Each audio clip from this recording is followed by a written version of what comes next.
Hi, I'm Gail Evers. Welcome to this virtual gathering of Journey Imperfect Faith Community. This is a safe space in every sense of that word. We are a community that is supported entirely by the folks in the community, and there's a button below or to the side or somewhere on this screen to click to give to support Journey being Journey in the world. It doesn't happen. The community won't happen without support, not only in who you are and in your gifts that you have to give in your participation, but also financially. You can also go to the website at journeyifc.com, and there's a link to our giving portal. Today, we're going to look at fear. We're doing a series on fear, and there's different kinds of fear.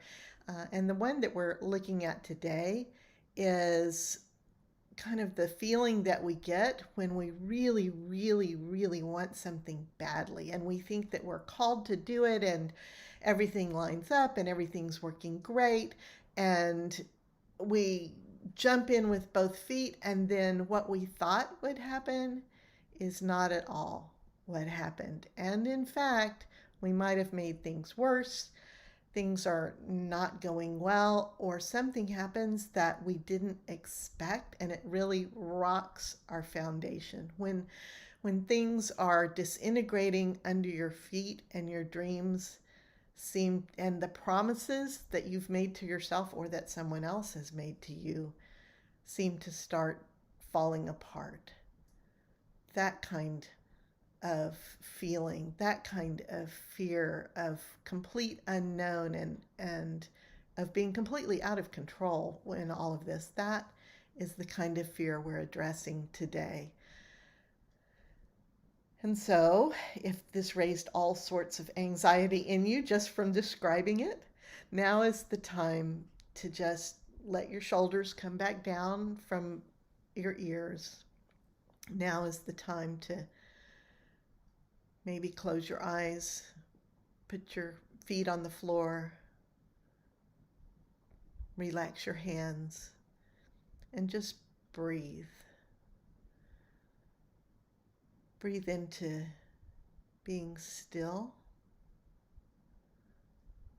Breathe into letting the waves crash above your head and not knocking you down. Breathe into being here together. Relax. Open your eyes and know that even when we explore tough things like fear, we are safe.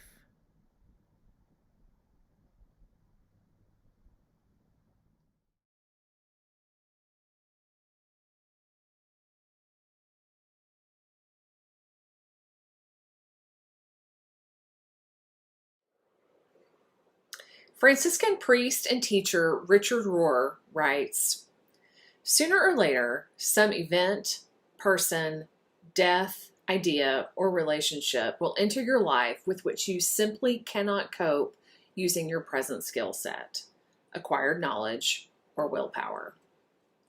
Spiritually speaking, you will be led to the edge of your own private resources. At that point, you will stumble over a necessary stumbling stone. You must lose at something, and then you begin to develop the art of losing. This is the only way that God can get you to change, let go of your egocentric preoccupations, and go on the further and larger journey. We must stumble and fall, I'm sorry to say. We must be out of the driver's seat for a while, or we will never learn how to give up control to the real guide. It is the necessary pattern. Until we are led to the limits of our present game plan and find it to be insufficient, we will not search out or find our real source."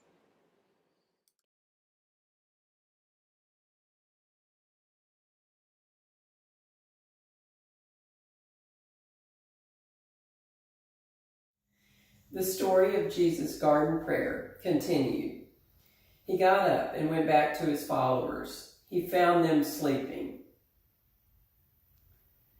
Jesus said to Peter, "Simon, are you asleep? Were you not able to watch for me even just 1 hour?" He added, "People's spirits want to follow this path, but their wills are weak."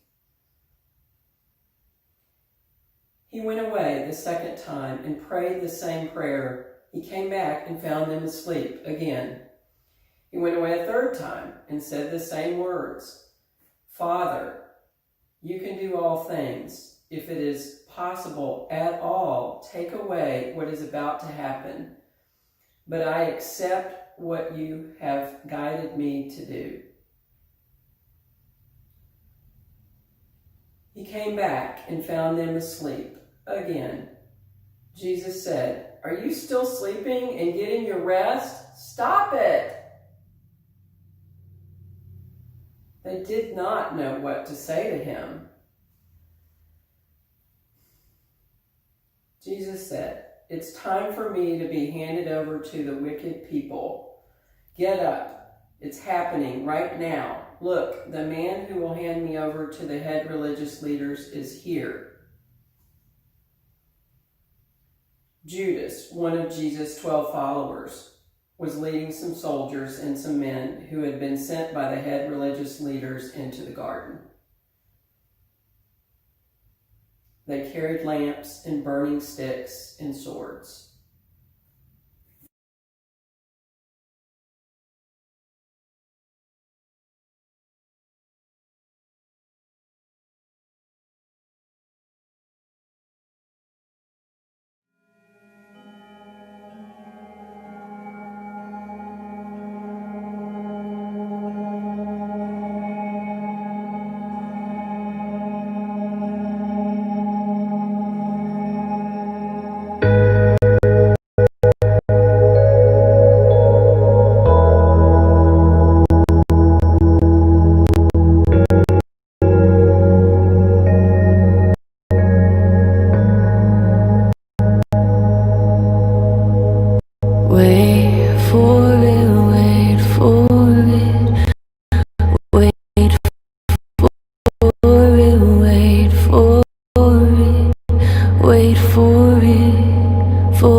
I'm Jillian and I'm a journeyer.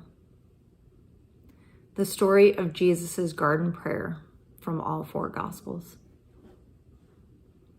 After Jesus' Last Supper with his followers, they all left Jerusalem, crossed the Kidron River Valley below the city walls, and climbed up to the path of the Mount of Olives across from the city. They went to a garden where they had often gone, called Gethsemane, which means olive press. He said to them, "My soul is so full of sorrow that I think I'm going to die. You stay here and watch over me while I go pray.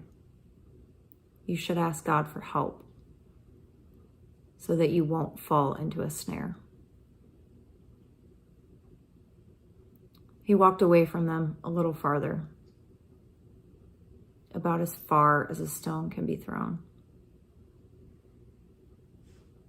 He took Peter and James and John with him. He fell down and put his face on the ground. He begged, "Father, you can do all things. If it is possible at all, take away what is about to happen." And then he said, "But even though this is not what I want, I know it is what you want and what you have called me to. I accept it." Jesus was terrified. Sweat ran from his face like blood and dropped to the ground. An angel from heaven came and gave him strength.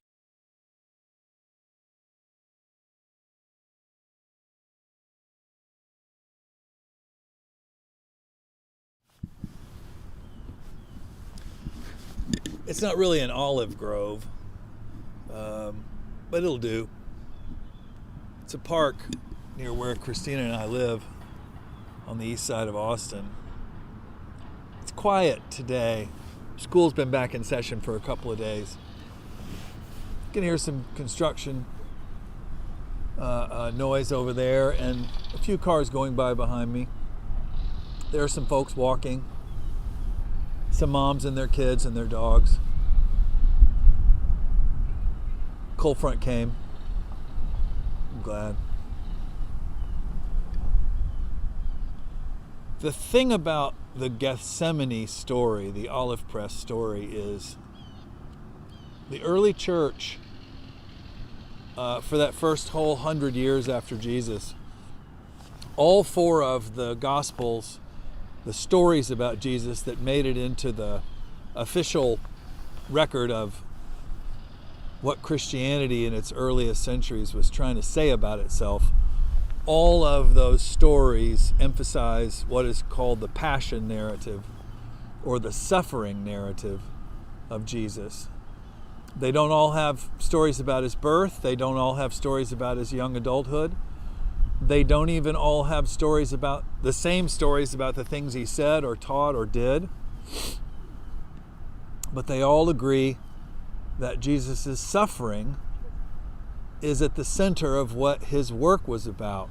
And over time, what the church came up with was the idea of an exchange of goods and services to suggest that people are inherently flawed and broken, and that the only way that they could be saved and given life after this life was to pray a particular prayer, have a particular belief, have a particular practice, participate in particular rituals, etc. None of that is in the Gospels. None of that is in those first three that we have, Matthew, Mark, and Luke. Mark being the first, Matthew and Luke borrowing parts of Mark and then adding other parts. What we have instead is a man who is filled with God's Spirit, who is tested and refines his vision and his sense of himself and God and the world, teaches about something which he calls the kingdom of God, which he borrows from his Jewish tradition. And he helps people, includes people, heals people, teaches about a different way of living.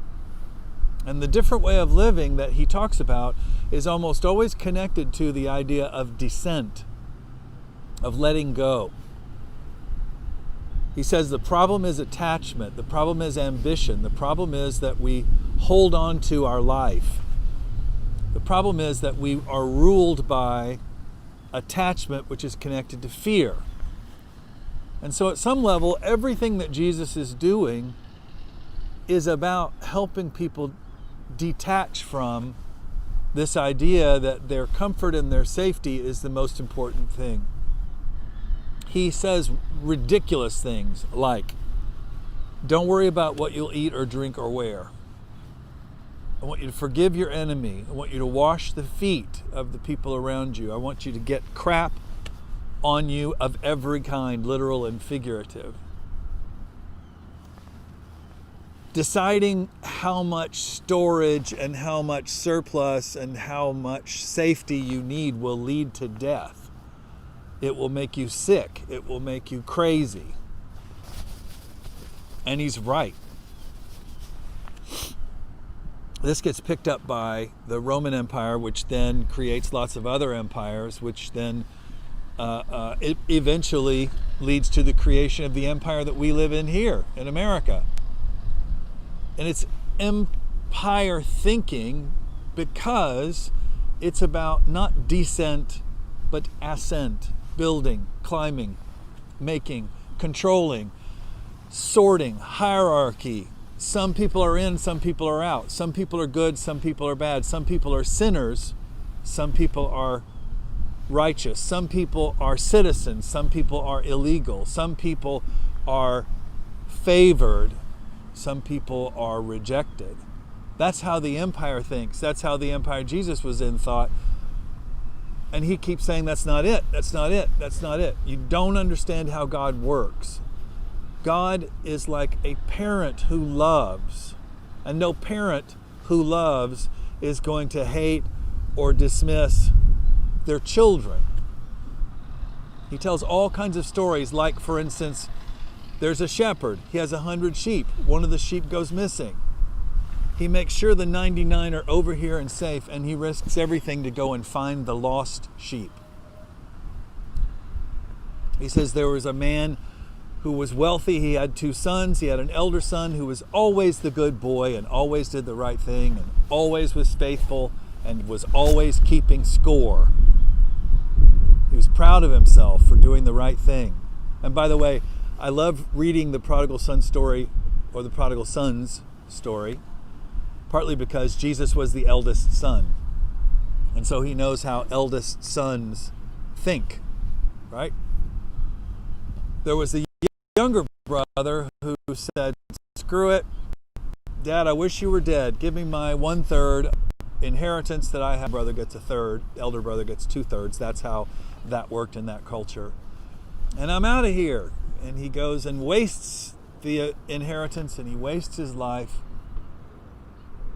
And the story says, and he came to himself. And Jesus says in the story, he went back home rehearsing his speech, apologizing to his father. Maybe he'll just let me work as one of his servants in the fields. And his father, when he sees the younger son coming, runs down the entryway to the estate, grabs his wayward son, kisses him, puts a ring that represents his significance as an honored son in the family. It's all grace. It's all beauty. It's all forgiveness. Jesus says that's what God is like. Yes, but only if you pray a certain prayer. That's not in there. Only if you belong to this denomination. That's not in there. Only if you say, Jesus, please be my Lord and Savior. That's not in there. Here is what's in there. The elder brother, who is working like he's supposed to, out in the fields, building this estate, making money, hears that there's a party, and hears that his wastrel crap brother has come back home, and he is so pissed off, so angry. How can you allow this kind of disorder? This is not how the world works. This is not how the world is supposed to work. What about me? What about the system? What about how things are supposed to operate to keep things orderly? I have earned. Jesus tells lots of stories about how earning doesn't work. It's not how God sees.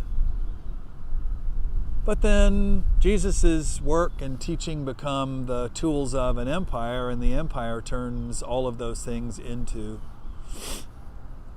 systems. And many of us grew up in those systems, and it's hard for us to detach from them, partly because they make so much sense.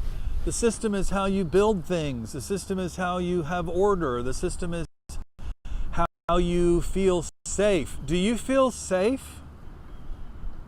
Have you ever really felt safe?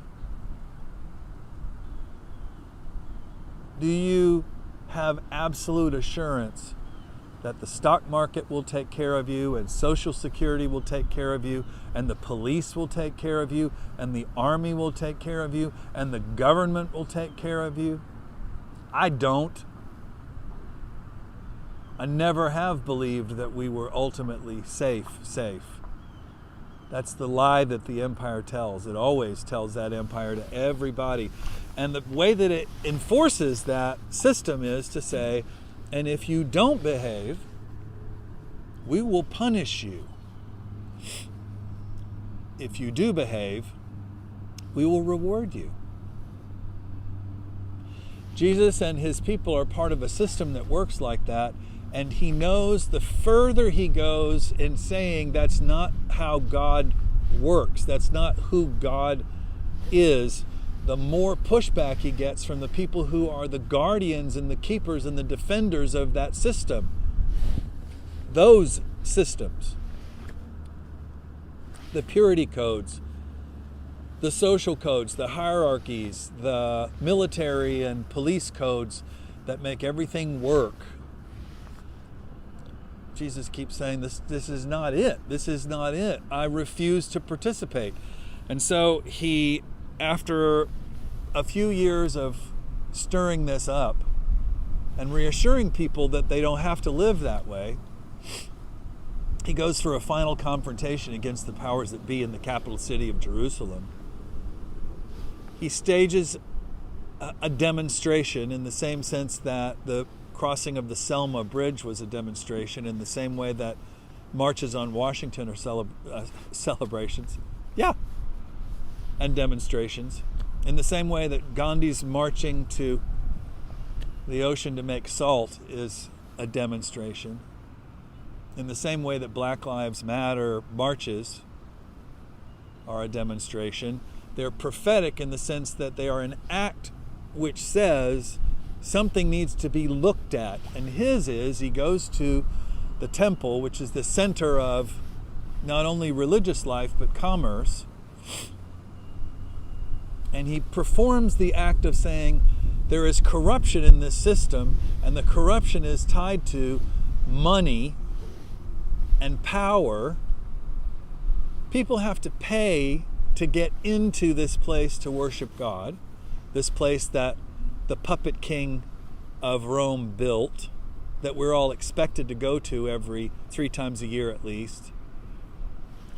This is a corrupt place because it says some people have to pay more and some people have to pay less, and some people are in and some people are out, and there's an inner court where Jewish men get to be, and there's a next court out where women get to be, and non-Jewish men get to be, and non-Jewish women, I don't know if they got in at all. If you bring your own animal for sacrifice, you pay a fee to get your animal inspected by the priests. The priests are the people who run this joint. And if you didn't bring your own animal, you have to buy an animal which they have blessed, and then they have to inspect it again for you to carry into the temple. You hand this animal over, and the priests who run the place take a cut. They cut the throats of the animals and spill the blood, capture the blood, cut up the animal. The priests are butchers, that's their job, right? They say prayers and they also cut up the meat that's being offered to God. The last name Cohen comes from the word for butcher, which means that was our job in the temple, to cut up the animals and make the sacrifices righteous and holy according to the law of Moses that developed over centuries and centuries and centuries, especially when the temple was rebuilt after it had been destroyed, and then it got rebuilt again. You have to pay for the privilege of praying, and you have to pay to get in, and you have to be cleansed to get in, and you have to cleanse yourself in a bath which is owned by a particular syndicate which works for the priests. And the priests have a whole system of merchants who supply incense and animals and food, which are all part of this big racket.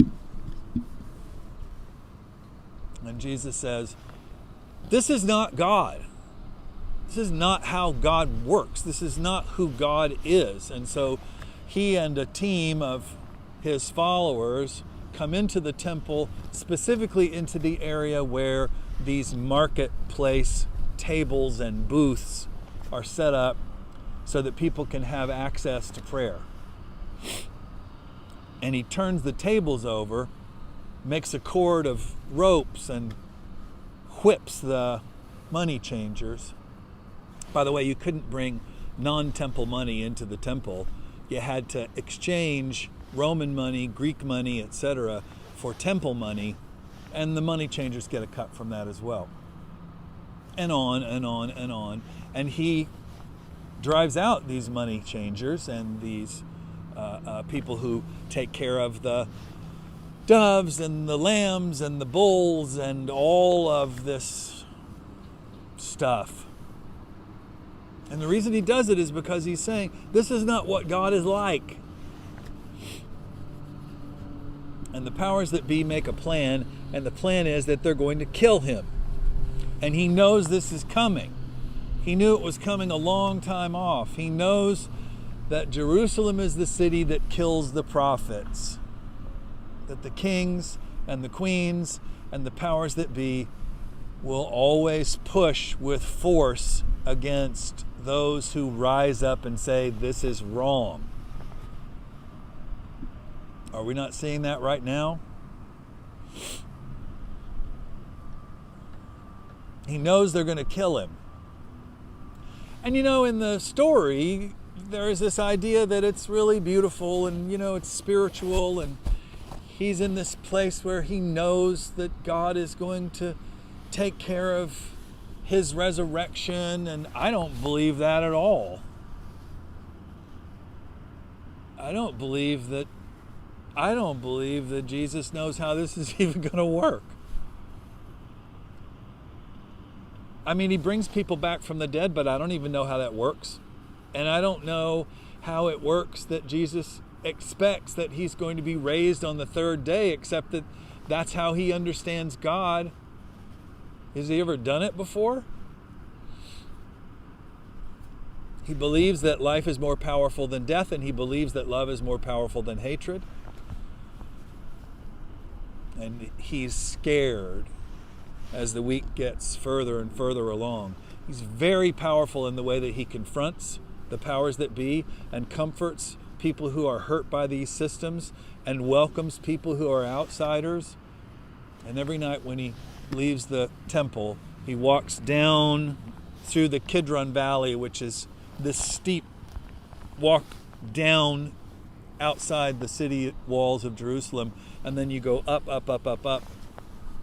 over to Bethany and the garden, Gethsemane, the olive press.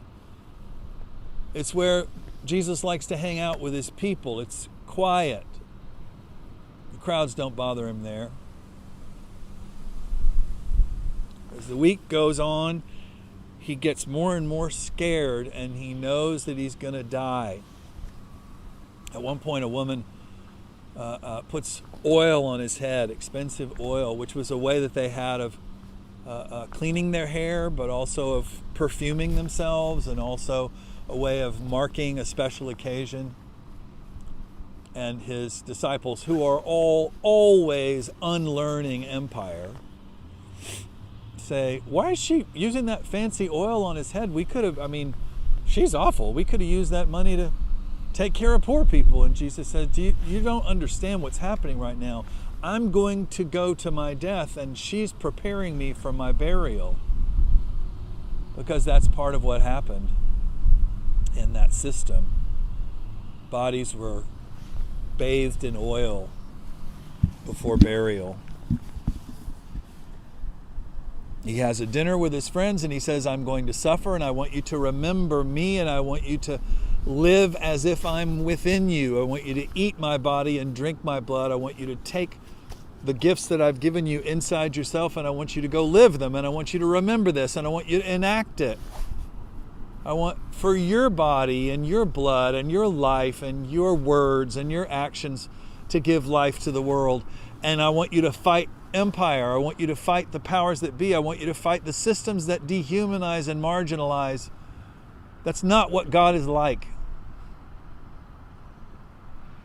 And then he says, I am exhausted. I have got to go to the garden. And so they go, and he says, I am terrified.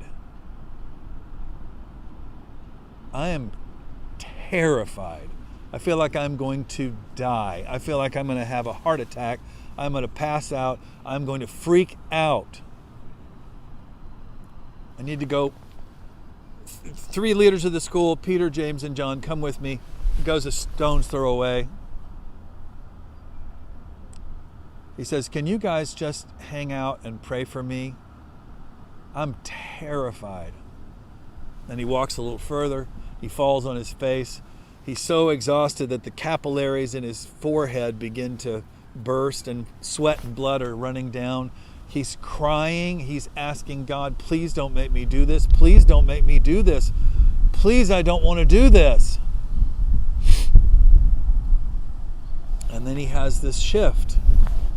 And I think that it's probably the prayer he's been praying for years.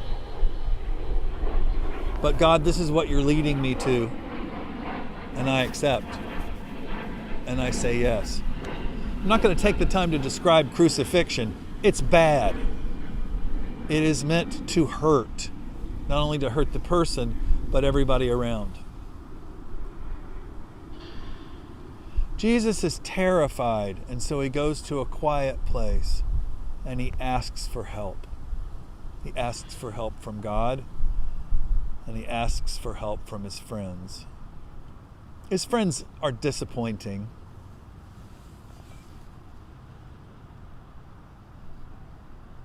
Guess what, brothers and sisters? If you're terrified, it's good to ask for help from friends, but don't count on them being able to fix anything for you. It's you and God. And Jesus' prayer is perfect. God, I'm terrified. Do something. Fix this. Make it stop. This illness, this job change, this uncertainty, this violence, this decision I have to make, this terrifying thing I'm facing, this loss, this death. God, I'm so afraid. Please fix this. And then the second part of the prayer is, but I know you're with me. And if this is what you've led me to, and this is where I am, because it is where I am, then I trust you. That's all there is. The empire will not keep you safe or fix it. All your resources will not fix it. All of the ways that you've made your plans won't fix it. There is no fixing it. There is only asking God, please be with me. This too shall pass. This too shall pass, brothers and sisters. There is no death without resurrection. Love is more powerful than hatred or fear.